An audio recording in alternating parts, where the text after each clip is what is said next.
Pessoal, então, boa noite mais uma vez. Queria agradecer à Bruna mais uma vez pelo convite, ao Dr. Demarque também. Hoje nós falaremos sobre dispositivos implantáveis, né? Semana passada falamos um pouquinho sobre síndromes isquêmicas, né? Então vamos falar um pouquinho de dispositivos implantáveis, que com certeza é algo extremamente presente aí na UTI pediátrica, né? E principalmente nos pacientes pós-operatórios, né? Então vamos lá. Inicialmente, acredito que seja importante a gente rever alguns conceitos de maneira rápida. Então, o primeiro conceito importante que nós precisamos lembrar do nosso coração é que ele tem uma característica que ele consegue gerar estímulo de maneira automática, certo? Portanto, o sistema de condução que vai ser composto pelo nó sinusal, nó atrioventricular, feixe de Rhis e Purkinje, teoricamente vai gerar esse estímulo que vai ser propagado. Nós sabemos que o sistema nervoso autônomo, portanto, que contempla o simpático e o parasimpático, a partir da liberação de noradrenalina e acetilcolina, funcionarão, na verdade, como os moduladores, ou seja, serão como se fossem o acelerador e o freio do carro. Então, nós temos um estímulo, né, uma descarga que vai acelerar, que é a noradrenalina, e a acetilcolina que vai promover um processo de desaceleração. Então é importante a gente ter esse conceito que o coração é capaz de gerar estímulo de maneira automática.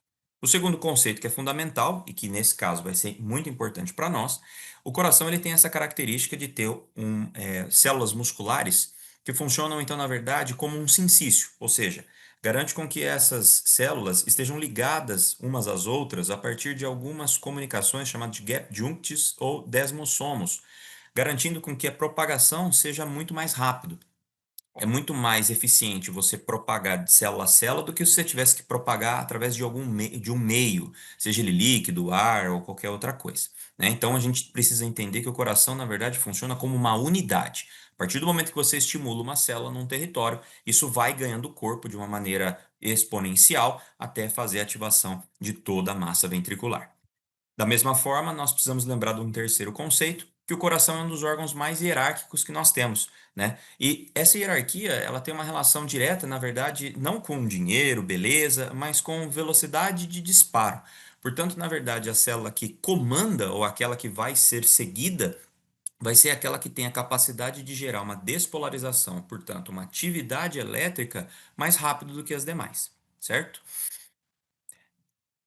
Quando nós vamos falar sobre a anatomia do sistema de condução, então, brevemente nós lembramos, né, que o nó sinusal está localizado no teto do átrio direito, né, mais posteriormente, próximo à desembocadura da veia cava superior. Temos os feixes internodais, que farão a comunicação do nó sinusal ao nó átrio ventricular, e temos também esse feixe de Beckmann, que vai permitir com que a propagação do estímulo do átrio direito se dê também ao átrio esquerdo de uma maneira mais rápida. A partir do momento que nós temos o nó átrio ventricular, é fundamental nós lembrarmos de um conceito importante, na qual ele funciona como um desacelerador, como se fosse um pedágio. Ou seja, a partir do momento que o estímulo cai dentro dele, ele funciona como se fosse uma malha, né? Ou seja, um enovelado elétrico que faz com que haja uma desaceleração desse processo, seja ele por canais iônicos, limiares de despolarização, pela própria trama de uma maneira geral, e isso permite com que a contração atrial e a contração ventricular não sejam simultâneas, garantindo com que o débito cardíaco aconteça de maneira adequada. A partir do nó atrioventricular, nós vamos ter então feixe de Rhis, né? Teoricamente, depois o feixe de Rhis, o ramo direito e o ramo esquerdo, as fibras de Purkinje, e assim contemplando toda a parte elétrica, o esqueleto elétrico do coração. É importante lembrarmos então que o nó sinusal, ele vai ser então o comandante, né? Porque ele vai disparar ou ter uma velocidade de disparo que vai girar algo em torno de 60 a 100, em algumas literaturas de 50 a 100 batimentos por minuto. Obviamente, eu estou falando aqui nesse caso dos adultos, né? A gente sabe que no caso das crianças, a gente sabe que essas frequências elas são ditadas pela idade, obviamente tem os percentis, mas de uma maneira geral, o nosso sinusal vai ser aquele capaz de gerar velocidade de estímulo maior, né? Focos atriais, a própria junção atrioventricular e os focos ectópicos ventriculares geralmente obedecem a ele. Vamos supor que por qualquer situação, seja, por exemplo, uma síndrome isquêmica ou, por exemplo, uma cirurgia, aonde nós vamos fazer a canalização, por exemplo, ali do átrio, ou, por exemplo, por uma degeneração do sistema, alguma doença congênita importante, drogas, enfim, qualquer mecanismo aí que seja capaz de suprimir ou causar uma lesão nesse sistema, outros vão ter que assumir essa frequência. E aí, obviamente, focos ectópicos, por estarem próximos a ele, também são capazes de gerar frequências que são significativas e muito próximas à frequência do nosso sinusal, mas quanto mais baixo dentro desse sistema a gente está, pior. Por quê? Menor é a frequência. Portanto, menos especializado vai ser essa estrutura. Então, nós temos como na junção uma frequência um pouquinho mais baixa e, posteriormente, se nós tivermos aí o ventrículo assumindo, a gente literalmente entra numa anarquia elétrica, onde a frequência vai ficar extremamente baixa, o débito cardíaco vai ser prejudicado, porque débito cardíaco é igual a frequência vezes o volume. Partindo da premissa que o volume não muda, né? Talvez no momento um momento específico, a frequência vai ser o que vai ditar o débito cardíaco. Lembrando, obviamente, que tanto frequências muito baixas como muito altas também vão ser deletérias, né? Então, obviamente, o meio do caminho seria o ideal. A partir do momento que a gente tem toda essa arquitetura elétrica, a partir do papel milimetrado e dos eletrodos no tórax, a partir do eletrocardiograma, a gente consegue representar essas atividades, vetorialmente falando, a partir de uma representação gráfica, onde nós vamos ter a onda P, que é a representação da atividade atrial, portanto, a despolarização atrial, o intervalo PR, que vai contemplar, na verdade, o período da desaceleração dessa atividade elétrica dentro do nó átrio ventricular, o complexo QRS, que vai ser a despolarização do ventrículo, lembrando que cada uma dessas etapas é importante pelos vetores de ativação, né? Lembrando que temos o vetor septal, depois o vetor apical, depois da parede livre, depois o da base. Então, são 4 vetores que, somados, irão gerar o complexo QRS. E o segmento ST, onde nós temos a despolarização completa da parede do ventrículo, posteriormente a repolarização, que vai dar origem à onda T. Tá? Muito bem. Bom, aqui tem até um videozinho, né, só para exemplificar para vocês. Vou só tirar aqui o apontador de laser e, obviamente, a gente consegue visualizar então esse processo acontecendo de maneira animada, né? Então, contração dos átrios, a desaceleração do processo, posteriormente a contração dos ventrículos e a ejeção, certo? Agora, a grande pergunta é o seguinte: a gente está falando de marca-passo. Então, o que é o marca-passo? Então, na verdade, o marca-passo ele funciona como um dispositivo eletrônico, né, externo, que vai garantir com que esse paciente tenha débito cardíaco a partir do controle de frequência. Então, teoricamente, ele é um dispositivo que ele contempla, então, na verdade, um gerador, certo? Esse gerador que vai ser implantado, ele vai ter 2 orifícios de saída, cada um deles geralmente tem uma representatividade, né? Então, ou seja, um deles é no átrio e o outro vai ser no ventrículo. E nesse caso aqui nós temos um raio-x de um adulto, né? Onde nós temos a colocação dos eletrodos dentro do tórax. Então nós podemos ver nitidamente que na região infraclavicular nós temos a colocação no tecido subcutâneo, faremos aí a punção, né? E portanto passaremos esses cabos a partir então da subclávia, chegando ali na veia cava superior, desaguando dentro do átrio direito e posteriormente do ventrículo direito. Se nós colocássemos então o desenho nesse raio-x, seria algo mais ou menos assim. Então, um dos cabos estaria próximo então ao teto do átrio direito e posteriormente outro estaria no ventrículo direito, né? Muito bem. Uma breve história só para a gente entender de onde veio isso, ou quem teve essa ideia de talvez estimular o coração de uma maneira artificial, a partir de um estímulo elétrico e tudo mais.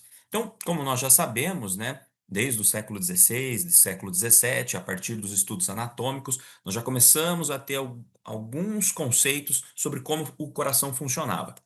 E a partir do século XVIII, esse Luiz Galvani, que foi um cientista muito famoso, ele acabou fazendo alguns experimentos onde ele fazia estimulação de algumas partes, né, do corpo, principalmente partes musculares, de animais de uma maneira geral e também do próprio músculo cardíaco. E aí ele começou a perceber que essas estruturas elas respondiam a estímulos elétricos. Então você tinha contração da musculatura, contração ventricular a partir de estimulação externa.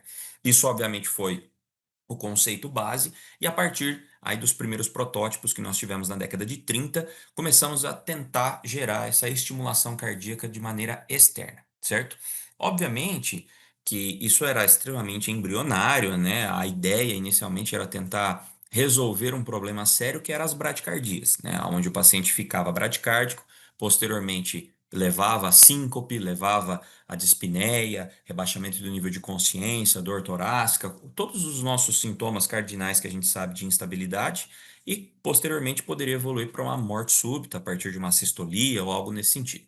Na década de 30, o australiano Mark Lidwell e o americano Albert Heinlein desenvolveram aí esses primeiros protótipos. E aí o primeiro dispositivo endocárdico, ele foi implantado com Sigmund Fuhrmann e Schwelder em 1940, 50. E aí o primeiro implante bem sucedido foi depois no Arne Larsson em 1959.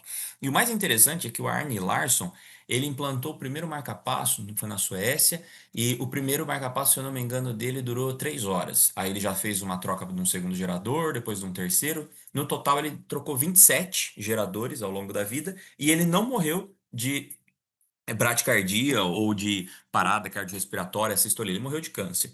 Então, só para a gente ter uma ideia, que ele veio até 2001, sendo que foi uma das primeiras pessoas que fez o implante disso. A partir da década de 70, começou-se o processo de avaliação desses dispositivos, onde eles começaram a se tornar mais eletrônicos, né? E aí também começou-se a desenvolver a possibilidade do marca-passo dupla câmara, ou seja, não apenas estimular o ventrículo, mas também estimular o átrio, ou pelo menos sentir o átrio. E na década de 90, a partir dos microprocessadores, que hoje em dia a gente sabe que estão presentes nos nossos, né, gadgets, nos nossos Apple Watches ou em todos os outros dispositivos eletrônicos, que tem aí acelerômetros, medidores de temperatura, frequência e tudo. E aí, a partir disso, começou-se a desenvolver outras características desses dispositivos. E nos anos 2000, 2010, começou os ressincronizadores e os cardiodesfibriladores implantáveis, certo? Aqui era uma pequena história, infelizmente eu acho que ficou meio cortado o slide. Depois eu volto para vocês. Muito bom. Então, vamos lá. O conceito inicial era a bradicardia, né? O que é bradicardia? Nada mais do que uma frequência caracterizada, no caso dos adultos, né? Falando nesse sentido, menor do que 50. A gente sabe que em algumas situações na pediatria, frequência menor do que 60 já é considerada até parada cardiorrespiratória, né? Mas, de uma maneira geral, é caracterizado com frequências menores do que 50. As principais indicações de marca-passo, pelo menos hoje em dia, que nós temos é doença do nó sinusal com incompetência cronotrópica, ou seja, é uma degeneração do sistema aonde, frente a uma atividade que exija um aumento de frequência cardíaca para gerar um débito satisfatório, a pessoa não consegue aumentar a frequência. Ela tem uma frequência basal, ela faz um esforço e frente a esse esforço você não consegue acelerar proporcionalmente. Por conta disso, a pessoa começa a evoluir com lipotímia, síncope, entre outras coisas. Outra indicação importante de marca-passo é a hipersensibilidade do seio carotídeo, que antigamente era conhecida, né, até hoje conhecida como a síndrome do colarinho, onde muitas vezes a gente tem essa estimulação dessa região, então, das carótidas, né, próxima aos seios carotídeos, e aí a partir do momento que nós fazemos uma estimulação nesse local, obviamente, como a pessoa tem uma hipersensibilidade, ela acaba causando uma descarga parasimpática acentuada, uma liberação de acetilcolina em grande quantidade, e aí isso vai acabar causando uma pausa maior do que 3 a 4 segundos, o que inexoravelmente vai acabar causando aí uma síncope e, consequentemente, até outras complicações mais graves. O terceiro é o bloqueio de ramo alternante, com síncope, faz sentido. Se você tem uma hora um bloqueio de ramo direito e uma hora um bloqueio do ramo esquerdo, teoricamente os dois ramos estão doentes. E eles estão só trocando entre o outro. Até chegar o momento em que você vai ter um bloqueio dos dois, né? E aí fazer um BAVT e, consequentemente, levar a síncope ou complicações mais graves. Mas eu acho que de todas as principais indicações de marca-passo, pelo menos no sentido das bradicardias, os bloqueios são os mais famosos, né? Nós temos os bloqueios atrioventriculares de segundo grau. O MOBTS 1, na verdade, ele está em preto aqui porque existem situações em que pode se considerar um marca-passo, mas de uma maneira geral não é uma indicação formal. geralmente é aquela situação que ela tem mais um reflexo vagal, onde você tem um intervalo PR aumentando gradativamente até que ele tem um bloqueio. Então, ou seja, ele avisa. E geralmente a pessoa acaba não desenvolvendo aí síncope ou outros sinais mais críticos. Agora, o MOPS tipo 2, teoricamente, que é aquele que não avisa, ou seja, ele está vindo tudo bem e de uma hora para outra ele bloqueia, ou seja, já te gera uma certa angústia porque você não sabe o que esperar, não parece ser uma alteração do sistema nervoso autônomo, né, vagal, um reflexo vagal, seria uma doença mesmo do sistema. O 2 para um, que é uma variante desse processo, e o bloqueio atrioventricular, no caso que seria o de terceiro grau, onde nós vamos ter, então, na verdade, isso aqui, uma dissociação atrioventricular, ou seja, nós temos uma frequência atrial, e essa frequência atrial, ela é diferente da frequência ventricular. E nesse caso é interessante, e uma das dicas que a gente costuma usar, é que geralmente a onda P, como ela está dissociada, ela acaba gerando entalhes no complexo QRS quando presente, em largo, né? Ou às vezes estreito, quando o escape é um pouco mais alto, mas ele acaba gerando entalhes que geralmente nos levam à atenção. Então, por exemplo, nesse primeiro batimento, a gente observa aqui a ausência desse entalhe inicial. Aqui nós temos um entalhe, que estranho, porque apareceu, de repente aqui não tem. Em compensação, essa onda T comparada com essa tem uma característica diferente. Posteriormente aqui, ó, a gente vai ter uma outra atividade, uma onda P caindo bem próxima, coisa que não acontecia. Então, é sempre importante a gente avaliar entalhes e principalmente a onda T, que pode ter características que sugerem aí alguma onda atrial caindo ali quando nós pensamos no bloqueio atrioventricular total. Muito bem. Os tipos de marca-passo, então, eles são divididos em três. O primeiro marca-passo que nós temos, então, é o modelo transcutâneo, que nada mais é do que as placas adesivas que a gente vai colocar sobre o precórdio. Obviamente, você vai fazer uma estimulação que ela vai ser externa. Então, você vai ter uma tensão capaz de comandar o coração sem um contato direto. Isso vai gerar um problema, porque você vai ter que ter uma tensão, ou seja, uma voltagem muito alta. E isso acaba levando a uma baixa tolerância da pessoa ao uso desse tipo de equipamento, principalmente por conta de dor, né? Então, na grande maioria das vezes, situações em que o paciente precisa usar esse tipo de dispositivo são situações de urgência, emergência. Às vezes você não tem um pessoal capacitado na passagem de um transvenoso, ou às vezes até o equipamento chegar, o paciente está evoluindo ali com critério de instabilidade, essa bradicardia você coloca até chegar o outro dispositivo para ser passado, mas na grande maioria das vezes é necessário algum grau de analgesia ou sedação para a pessoa tolerar esse tipo de dispositivo, certo? Então, geralmente são situações de extrema urgência, choque, né? E funciona como uma ponte para o transvenoso. O transvenoso, aí já, obviamente, você vai ter um gerador externo, e na grande maioria das vezes é esse que nós vamos ter na UTI, né? Geralmente nós vamos ter aí o gerador ali na cabeceira da cama, né? Ao lado, ou às vezes ao lado das bombas ali do paciente. E aí vai ter um cabo que vai se comunicar com os fios, que podem, no caso, ser passados a partir da técnica de Seldinger, né? Ou seja, dentro de uma veia, ou a partir dos fios de marca-passo que podem estar presentes após um procedimento cirúrgico, onde a gente só liga ali os cabos, né? Obviamente, a realização então do marca-passo transvenoso, ele exige uma punção venosa central. Na grande maioria das vezes, para você conseguir ancorar, né, ou alocar bem esse cabo, né, ventricular, porque no caso aqui, como é um marca-passo transvenoso, você vai colocar um cabo só, então ele vai ser um unicameral, né? A gente pode se guiar pelo eletro ou pela radioscopia. Se a gente tiver a possibilidade de fazer no centro cirúrgico, obviamente num laboratório de hemodinâmica, muito melhor. Mas caso a gente não consiga, ou se a gente estiver ali à beira-leito, a gente pode utilizar o eletrocardiograma para a gente ir se guiando em relação a isso. É uma forma extremamente útil e segura de estimulação também temporária. Lembrando que tem que ser nesse caso, a gente tem que entender se essa necessidade do dispositivo ela é provisória ou definitiva.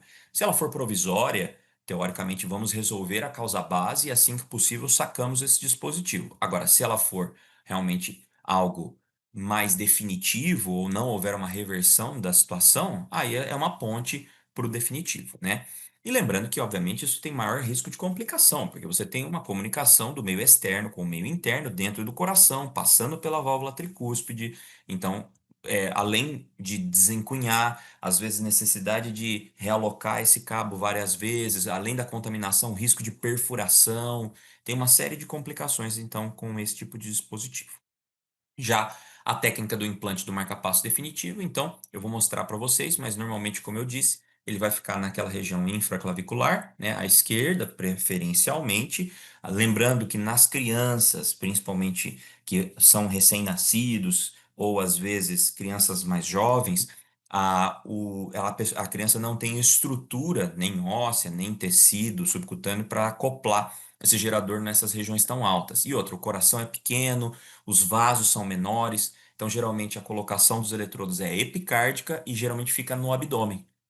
A gente deixa um pouco de, vamos dizer assim, cabo, né, com um certo, um cabo fica com uma certa folga, vamos dizer assim, para conforme a criança for crescendo, esse cabo ele vai, obviamente, se esticando até a gente ter um porte físico dessa criança suficiente para poder passar depois no definitivo, que no caso seria a técnica que eu vou mostrar para vocês agora, tá? Então aqui no caso é um vídeo só para exemplificar para vocês, tá? Como que funciona o implante do marca-passo. Nesse caso, ele vai ser feito no laboratório de hemodinâmica, né? Então, aqui no adulto, obviamente, nós vamos fazer, então, a, obviamente, a asepsia local, a punção, teoricamente, aqui vai ser axilar, se eu não me engano. É a técnica de Seldinger, a passagem, então, de um dispositivo, de um catéter pelo guia. Aqui, no caso, ele fez a checagem, né? Tá tudo certo. Lembrando aqui, né, no caso, né, tá venoso, né? Então você vê que é um sangue venoso, você vê que ele não tem uma propulsão, você vê que ele baba, né? Ele não é em jato. Passagem do fio guia, obviamente, como são bicameral, o que ele está fazendo é colocando outra punção, então um outro dispositivo ao lado, né? Fazendo a mesma técnica. A partir daí ele faz aqui então uma incisão, obviamente para funcionar como um local para implantar, para colocação do gerador, né? Que ele vai ficar ali naquela região do subcutâneo. Então, ele vai fazendo ali a cauterização de alguns vasos, vai fazendo a divulsão então também de algumas estruturas, os planos mais profundos, né? E aí depois ele vai começar o processo de ancoragem, né? Nesse caso aqui a gente tem o gerador, ou, desculpa, o fio, né? Os cabos.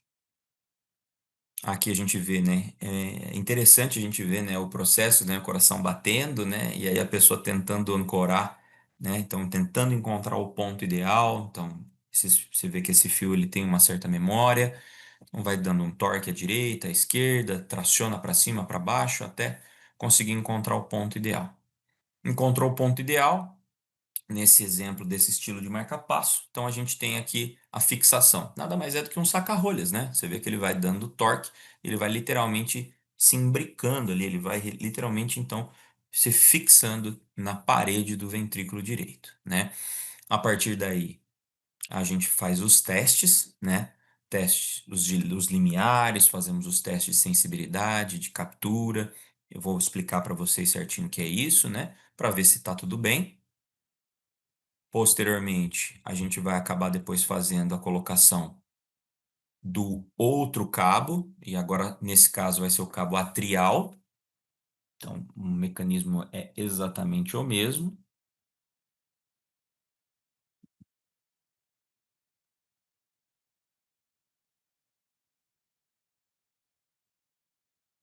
né? A escopia acontecendo. Nesse caso aqui, então, eles vão ancorar agora. Aí você vê que interessante, né? O cabo do ventrículo direito ali, ó, ele bate em conjunto, né? Mas ele se mantém sempre fixo, né?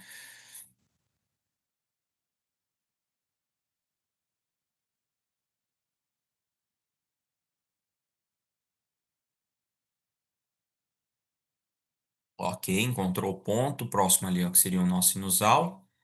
E segue firme. Vamos fazer a fixação. E uma vez a fixação feita, novamente. faremos os testes e os limiares para a gente saber aí certo. Muito bom. Então, de uma maneira geral, vocês já entenderam mais ou menos de onde ele surgiu, quais seriam as principais indicações, e agora já mostrei mais ou menos como se faz o implante, no caso do adulto, e vamos lá, quais são as principais funções desse marca-passo. Então, primeira coisa. O marca-passo, ele tem como objetivo principal comandar. Então, a gente tem alguns termos que nós usamos chamados de captura ou comando. O que que é isso? É a capacidade desse marca-passo gerar um estímulo elétrico que provoque uma despolarização cardíaca completa, sendo observado como uma espícula no eletro. Ou seja, é a capacidade dele de gerar um estímulo, a partir de um impulso elétrico, que é medido em volts, e esse estímulo, ele vai, obviamente, causar a despolarização ventricular. A grande questão é que aí, a partir disso, nós temos que configurar algo chamado limiar. O que que é o limiar? O limiar é a menor energia necessária para despolarizar. Então, muitas vezes, quando nós vamos fazer a configuração, nós podemos começar então com uma voltagem um pouco mais alta e nós vamos reduzindo gradativamente e vendo se a espícula se apresenta no monitor ou no eletrocardiograma e se o complexo QRS largo, né, a partir da propagação então do estímulo elétrico célula a célula, é gerado. A partir do momento que a gente vai diminuindo essa voltagem, até chegar um momento que a gente perde ou a gente não é capaz de estimular o coração, ou seja, essa espícula se perde ou não gera uma despolarização, aí isso é conhecido como limiar. E a partir disso, a gente usa essa referência, colocamos sempre um valor acima, né, para tentar garantir uma segurança um pouco maior.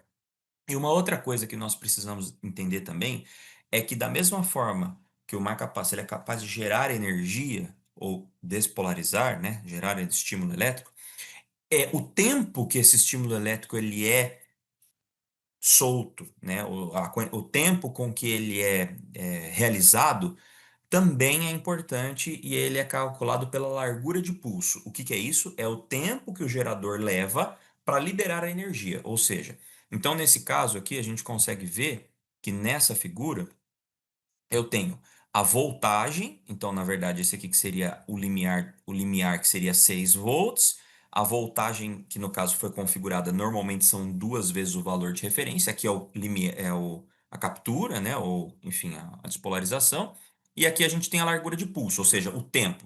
Então é mais ou menos assim, é o tempo que ele fica soltando essa voltagem pré-definida para conseguir despolarizar. Então ele pode soltar um segundo ou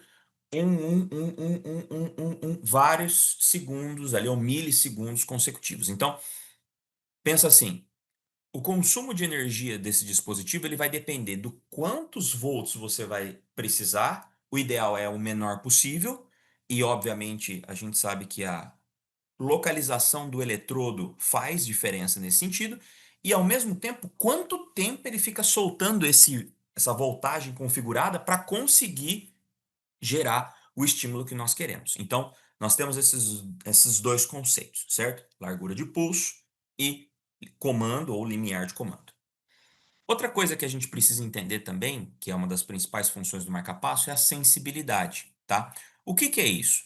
A sensibilidade, então, na verdade, é como se fossem os olhos do marca-passo, que é a capacidade intrínseca dele de reconhecer essas atividades elétricas espontâneas. Então, é mais ou menos assim. Vamos supor que a gente tem, então, nesse caso, um complexo QRS, aqui uma onda P, uma onda T bonitinha, que está sendo vista pelo dispositivo. Nós configuramos uma sensibilidade baixa, né? Ou seja, um valor absoluto de sensibilidade baixa.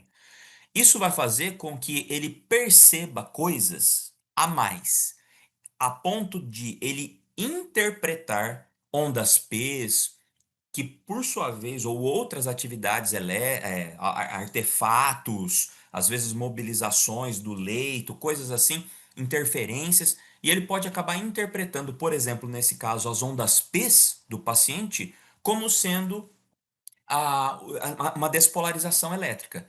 E aí, nesse caso, ele fala o seguinte: bom, se eu estou observando essa atividade para mim, na minha configuração, parece uma atividade grande. uma atividade que corresponderia ao do ventrículo, eu não preciso entrar. E aí a gente vai ter o que a gente chama de falha de captura, ou falha de comando, ou falha de pace, né? E aí é exatamente nesse momento em que o paciente começa a ficar num quadro de uma pausa, né? Faz ali uma assistolia e, consequentemente, é o momento onde ele acaba evoluindo com uma síncope ou um risco iminente de morte súbita, entre outras coisas, certo? Isso é também conhecido como oversensing ventricular, ou seja, eu estou vendo mais do que eu preciso ver. Situações que podem acabar gerando isso aí, né? Desgaste da bateria, isso gera um desgaste, obviamente, da bateria, mas o desgaste da bateria às vezes pode fazer isso, o deslocamento do cabo, a fratura do cabo ou a própria configuração errada. Agora, vamos dizer o contrário. Vamos dizer que eu jogue esse valor absoluto, número mesmo, lá para cima, a ponto de eu literalmente afogar o complexo QRS, ou seja, como se eu não o estivesse mais vendo. Nesse momento, o que acaba acontecendo é que o marca-passo ele vai entender o seguinte: beleza, nada abaixo de mim importa. Então, eu vou mandar na frequência que está configurada e, desculpa a palavra, mas dane-se o que o coração fizer. Qual é o grande problema? Você acaba causando uma, você acaba criando um conflito entre as atividades. E aí pode acabar acontecendo, em algumas situações muito específicas, primeiro, além, obviamente, de o paciente acabar tendo batimentos de fusão, ou, obviamente, aparecimento de espículas em locais que não são capazes de gerar atividade elétrica significativa, enfim. Mas o que pode acontecer é isso aqui. É um fenômeno chamado R sobre T. E o que é isso? Durante essa fase, teoricamente, que corresponde àquela fase 3 e 4 da despolarização, que é o segmento ST, se nós temos uma atividade, no caso aqui, uma atividade deflagrada nesse local, ele é capaz de gerar aquilo que nós chamamos de torsade de Pointes, que é uma taquicardia ventricular polimórfica que pode ser sustentada a ponto de levar a uma, teoricamente, instabilidade e degenerar para fibrilação ventricular.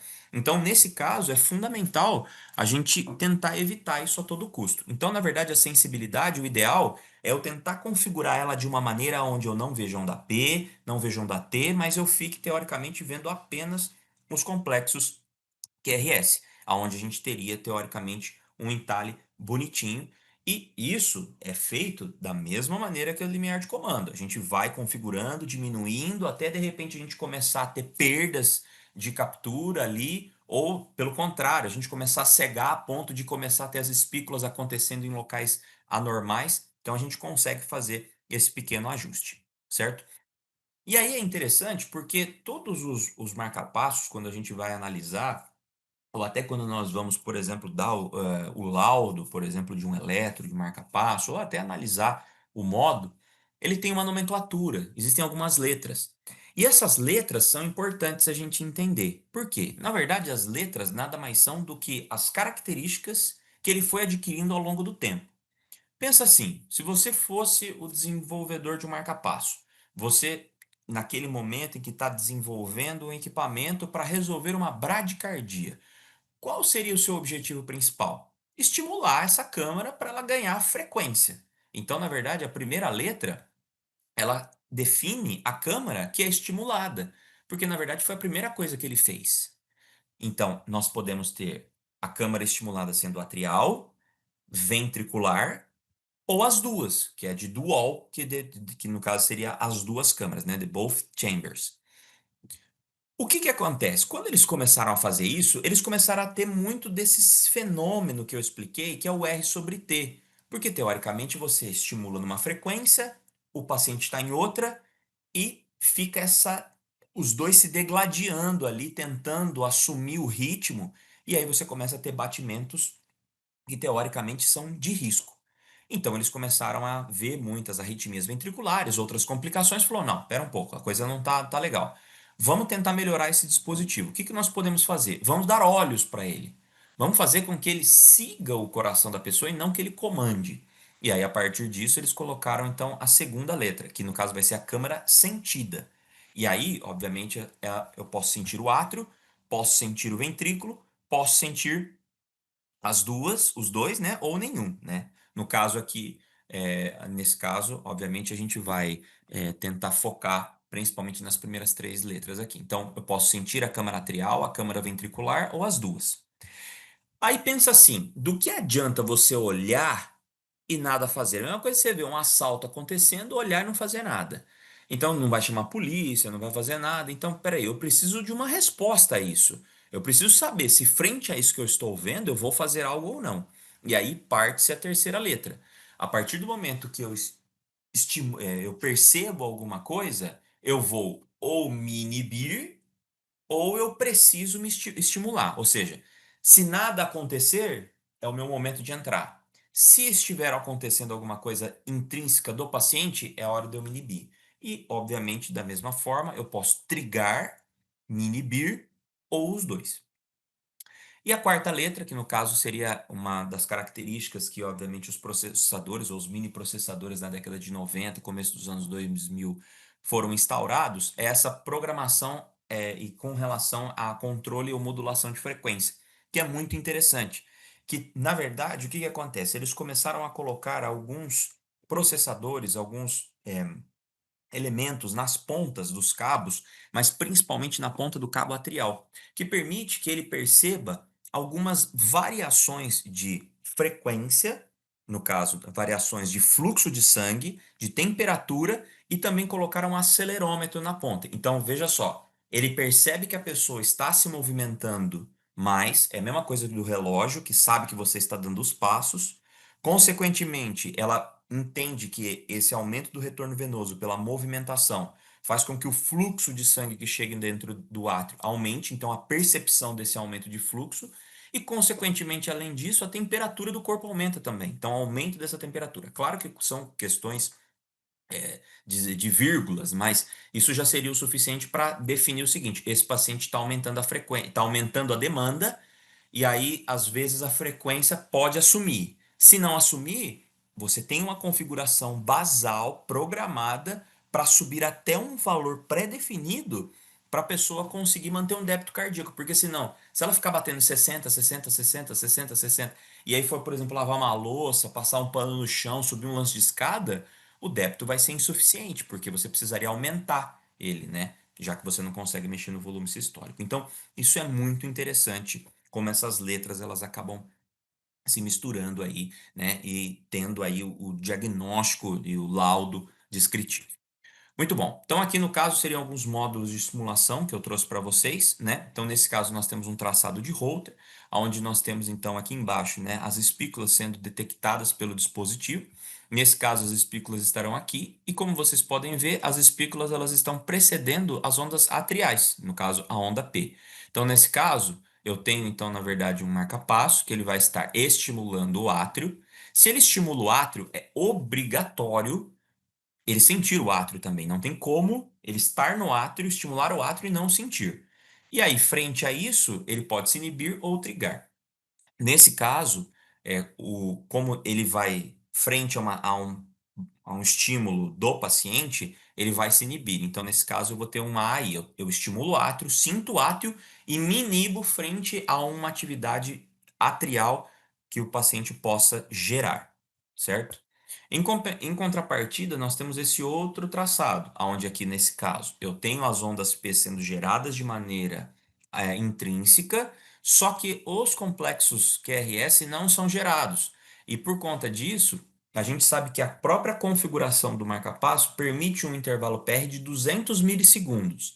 Se nesse intervalo de 200 milissegundos não aparecer nenhuma onda ou atividade ou sem percepção de atividade ventricular, ele vai soltar o estímulo para fazer a despolarização ventricular. E qual que é a grande questão? A atividade elétrica, ela se dá célula a célula, por isso o complexo QRS ele é largo.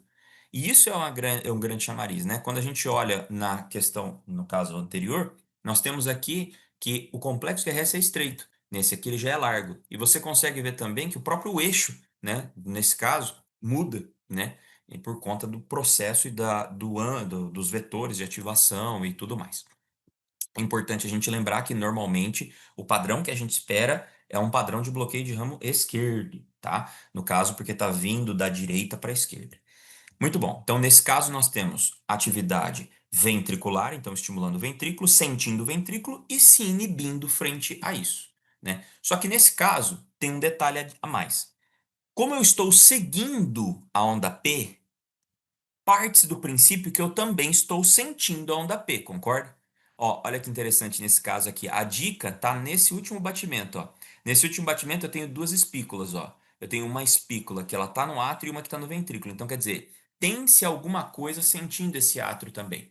Porque se eu tivesse só um cabo no ventrículo, eu não conseguiria sentir o átrio. Se eu não sinto o átrio, existiria uma dissociação entre a onda P e o complexo QRS, porque ficaria pré-definido uma frequência basal. Como eu estou seguindo a onda P, é como se diz assim, eu estou vendo ela. Se eu estou vendo, tem que ter um cabo nela. E aí, a partir disso, eu tenho, então, eu estou estimulando nesse momento o ventrículo, estou sentindo as duas e posso, obviamente, ou trigar ou me inibir perante o que for necessário. Então, quer dizer, você começa a ver que os cabos, um com o outro, eles começam a se comunicar entre si, permitindo com que a atividade ventricular, né, os batimentos cardíacos se tornem cada vez mais harmoniosos, né, tentando reproduzir o que seria o fisiológico, certo? Esse aqui é uma outra situação, que aí no caso seria a continuação do anterior, né, que seria os batimentos aqui agora tendo espículas precedendo o átrio e precedendo o ventrículo. Então, teoricamente, seria estimulando as duas, sentindo as duas e podendo tanto se inibir como trigar, a depender do que for necessário.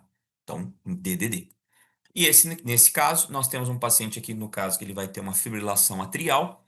Como ele tem fibrilação atrial, concorda Concorda comigo que nesse caso não faria muito sentido eu ter um cabo no átrio, ou pelo menos eu ficar sentindo esse átrio, porque se ele está fibrilando, ele está batendo a 400, 500, 600 batimentos por minuto.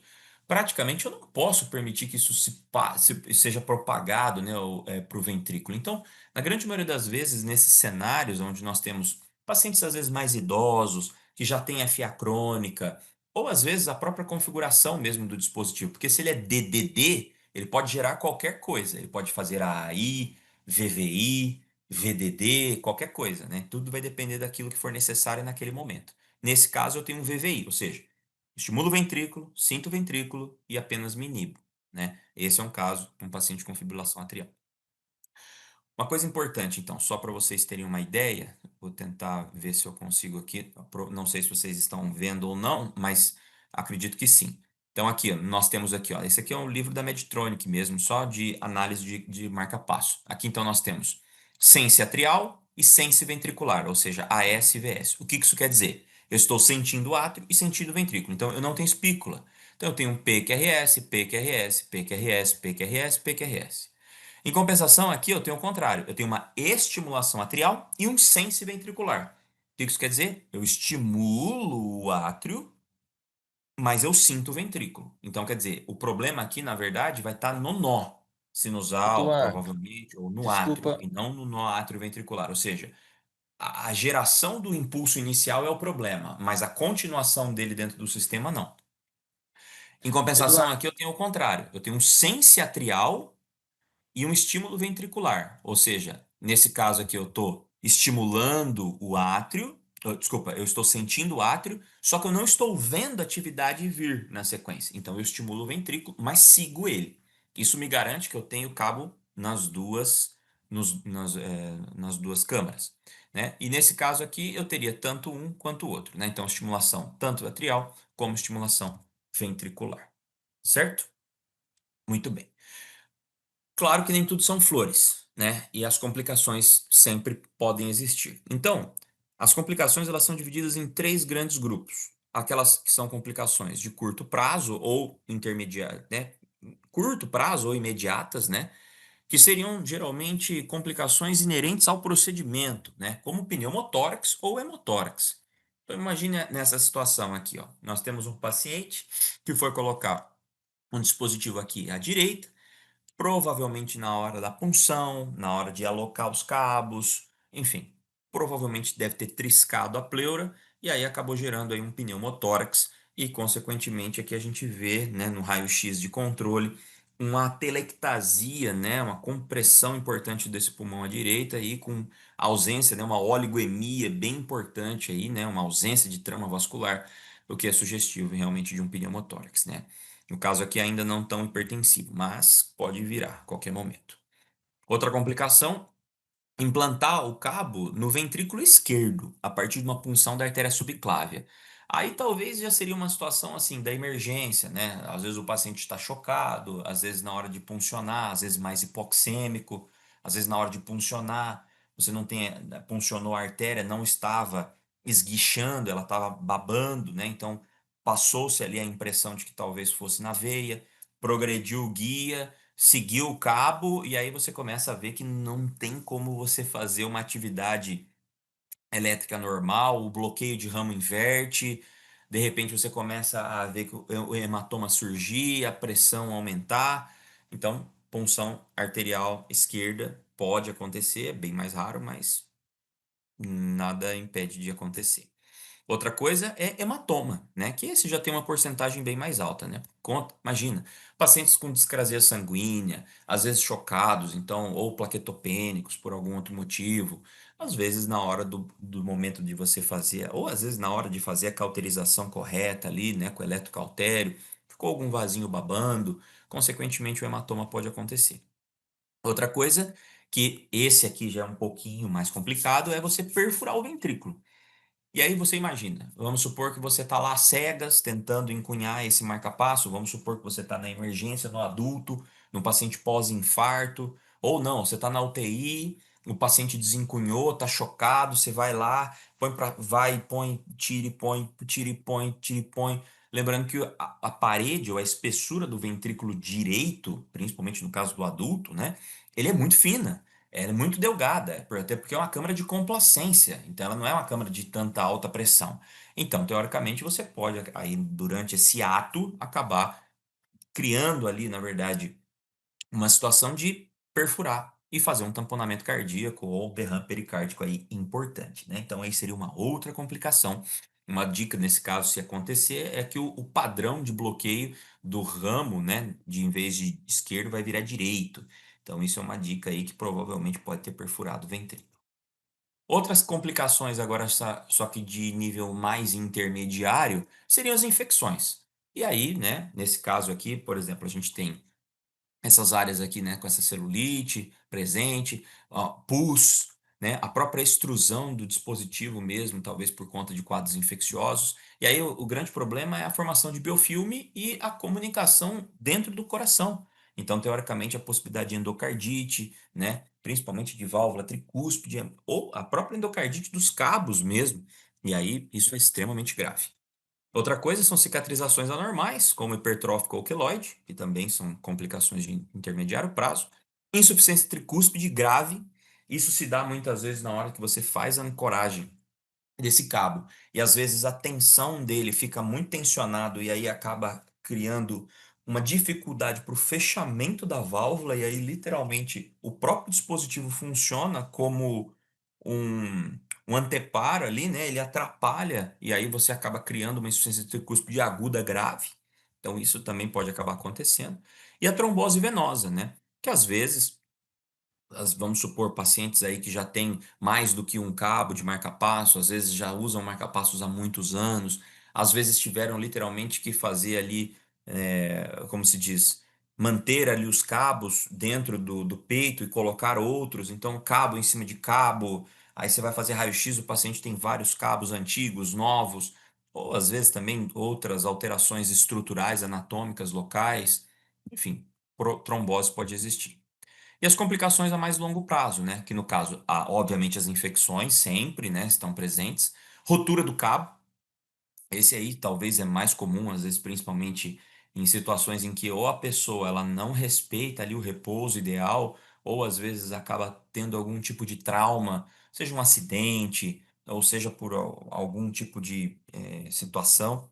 A gente lembra, né, muitas vezes, né, nessas situações, principalmente crianças, né, que às vezes são pequenas, às vezes estão brincando, aí acabam às vezes andando de bicicleta, triciclo, enfim, com alguma coisa, e às vezes o dispositivo está no abdômen ainda, e às vezes o próprio guidão né? Às vezes no momento em que ela tem ali enrosca a roda, ou às vezes tropeça, escorrega. Então isso pode acabar não só danificando o gerador, como também fraturando os cabos. E se essa criança, ou no caso esse adulto, é totalmente dependente do dispositivo, isso com certeza vai gerar uma falha de captura, que nós havíamos comentado, e isso vai levar a síncope, risco de morte súbita, entre outras coisas, né? A perfuração também do isolante elétrico, né? Lembrando que esses cabos eles são isolados. E às vezes o que acontece é a perfuração do isolamento e aí a infiltração de sangue nesse local, o que vai acabar gerando uma mudança importante da impedância, né, desse dispositivo. E a outra é a fibrose, aonde muitas vezes cabos muito antigos, né, ou às vezes pelo próprio atrito ali no local, acaba gerando essa fibrose e a ponta fica literalmente ali colada no ventrículo, e aí a única forma, às vezes, de retirar isso é ou com cirurgia cardíaca, ou às vezes até se mantém isso dentro do peito da pessoa, porque daria menos risco de complicações, né? Lembrando que impedância, né, nada mais é do que a resistência mais a resistividade, ou seja, o que que é isso? A resistência é a dificuldade, né, da passagem do impulso elétrico através do cabo, e a resistividade é a dificuldade da passagem do impulso elétrico através do músculo. Então, muitas vezes, o paciente ele tem uma resistência grande, que é do sistema, e a resistividade, que às vezes pode ser, por exemplo, nesse caso, uma fibrose na ponta que gera um certo isolamento elétrico e que vai atrapalhar aí a propagação desse estímulo e a despolarização ventricular, certo? Esse é um caso de marca-passo em criança, né? Que a gente, como eu expliquei, geralmente eles são epicárdicos. Nesse caso, ele fica no abdômen, tem ali vamos dizer assim, um certo excesso ali de cabo, né? Para permitir que durante o crescimento da criança, esse cabo vai esticando até chegar no limite. E aí, dali para frente, a partir do momento que ela tem estrutura e porte físico, a gente faz a troca. Nesse caso aqui é um eletrodo epicárdico de 16 dias, depois 7 anos e depois 12 anos. A partir daí, a gente precisa fazer um acompanhamento, não tem jeito. A partir do momento que você coloca o marca-passo numa pessoa, e se é ou não definitivo, tem que casar com o cardiologista, né? Então, a cada 6 em 6 meses é fundamental a gente fazer essas avaliações. E essa avaliação, no caso, ela é feita a partir desse dispositivo, né? Que é um computador portátil, que geralmente tem esse ímã, né? Esse cabeçote. Hoje em dia isso já está tão avançado que praticamente todos são de Wi-Fi. Só de você chegar perto, às vezes já é o suficiente para captar, dependendo do modelo, dependendo se é ou não marca-passo, ressincronizador, CDI, entre outras coisas. Nesse caso, esse é o layout da página inicial, e aí a gente vai falar então um pouquinho sobre ela. No caso, existe um mnemônico chamado PBL Stop, onde a gente tem que ver exatamente esses 7 itens, né, quando nós vamos fazer uma avaliação. Primeiro, o ritmo, se está presente, e a frequência cardíaca configurada. Então, primeiro, eu tenho que saber se ele está em ritmo de marca-passo, ritmo próprio, se ele partilha, os ritmos são divididos entre si, um pouco outro, quanto de um, quanto de outro, e a frequência configurada. A bateria, que é fundamental, a integridade do eletrodo, que aí no caso é a impedância, para saber se ela vai estar muito alta ou muito baixa, a sensibilidade, que no caso vai ser o quanto eu estou enxergando do complexo QRS, os limiares, né, principalmente de voltagem, para saber ali quantos volts eu preciso de mais, de menos, se teve alguma observação, né, alguma detecção de arritmia, fibrilação atrial, retenção de líquido, enfim, qualquer coisa, e, obviamente, fazer a impressão. Então, nesse caso aqui, nós temos então o pace, nesse caso, ó, átrio sense, ventrículo sense, 67% do tempo, ou seja, 67% do tempo o paciente está comandando por conta própria. Em compensação, aqui, ó, átrio sense ventrículo pace, ou seja, ele sente o átrio, mas comanda o ventrículo, em 20%. Quando ele está comandando o átrio e sentindo o ventrículo, só 3%. E quando ele está totalmente dependente do equipamento, é 9%. Certo? Aqui nós temos a bateria. Geralmente são baterias longas, tá? Geralmente dura bastante tempo, 7, 10, 14 anos, dependendo do quanto eu preciso, né? Isso é importante.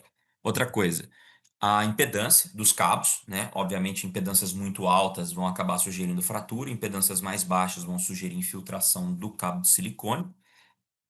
A sensibilidade, né? No caso que a gente vai configurar, tanto do cabo atrial como ventricular. Você tem solds, no caso que seria a voltagem, né? Quantos volts, quantos milivolts a gente vai utilizar, né? E aí a largura de pulso, que geralmente aqui é 4 milissegundos, então tanto do átrio como do ventrículo. As observações, aqui no caso foi detectada uma arritmia ventricular, teve mais de 10 dias, em 10 dias teve mais de 4 horas de fibrilação atrial, enfim. Então, ele ajuda fazendo literalmente um holter eterno aí, fazendo uma monitorização contínua de todos os batimentos da pessoa, certo? Obviamente, isso era bom demais para ser verdade, né? E aí, claro que a demanda aumenta. E aí começou-se a desenvolver algumas coisas a mais. Então, nós começamos a perceber que mesmo os pacientes com marcapassos dupla câmara, tentando seguir a maior harmonia possível do que seria uma atividade elétrica normal, começou-se a se ter uma situação chamada de disfunção ventricular causada pelo marcapasso por conta desse movimento assincrônico do septo interventricular e dessa atividade que ela era célula a célula, não seguindo o sistema de condução. E essa disfunção, obviamente, poderia ser causada pelo dispositivo e, obviamente, uma outra situação de pacientes com disfunção ventricular isquêmica, cardiomiopatias, seja ela chagásica, seja ela infiltrativa ou o que for. Às vezes a gente tinha situações que, mesmo com o tratamento clínico otimizado, a gente ainda não conseguia controlar os sintomas. E aí, nesse caso, quando o paciente preenche alguns critérios, principalmente em relação ao grau de bloqueio, né, aos quantos milissegundos nós temos, é, e a presença dos sintomas, a gente pode utilizar esse dispositivo que é o ressincronizador. Ou seja, o que que é isso? Eu tenho um marca-passo convencional, só que ao invés de ter dois cabos, eu tenho três. E esse terceiro cabo, eu vou colocar ele no seio coronário, eu vou passar por ele pelo sistema venoso e vou parar lá na parede lateral do ventrículo esquerdo. E aí a atividade ela vai ser simultaneamente direito e para a esquerda, fazendo com que a atividade ela se encontre ao meio, né? Então fazendo com que os dois ventrículos se despolarizem simultaneamente, tentando criar uma harmonia ainda maior, né, nesse sistema.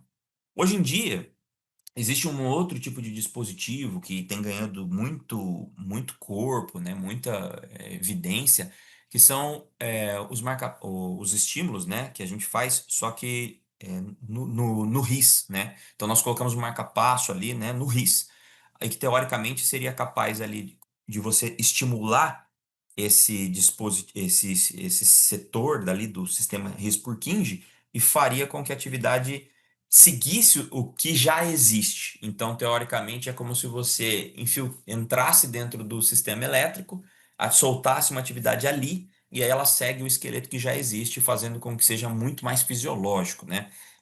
Isso também é uma outra técnica que também se tem hoje em dia, né? Esse seria, na verdade, um raio-x de um paciente com um ressincronizador. Então, no átrio direito, no ventrículo direito e passando pelo seu coronário até a parede lateral do ventrículo esquerdo. E o outro é o cardiodesfibrilador implantável, né? Situações onde nós temos doenças ou cardiopatias ou presença de canulopatias, né, que aumentam o risco de morte súbita. Geralmente esses pacientes eles precisam do CDI. O CDI, ele diferentemente do marca-passo, ele tem capacitores e ele tem a presença desses coils aqui, que seriam essas malhas mais esbranquiçadas, que permitem com que haja uma propagação, né, da corrente elétrica, né, ou seja, os volts, para causar ali uma onda de choque e vai causar ali um reset, né, na atividade elétrica semelhante ao que se faria, por exemplo, nas pás do desfibrilador do carrinho de parada, né? A grande questão é que seria um anjo da guarda, né? O paciente teria isso aqui, o próprio dispositivo é capaz de identificar isso a partir de três conceitos fundamentais, que é muito interessante. Então, primeira coisa, como na grande maioria das vezes essas arritmias que vão causar morte súbita são ventriculares, então a primeira coisa, quando nós vamos configurar um equipamento como esse, a primeira coisa é a gente configurar o QRS basal do paciente, para a gente saber quantos milissegundos ele tem. A partir do momento que o complexo QRS alargou acima de 30% do que seria o valor configurado, ele acende o primeiro sinal.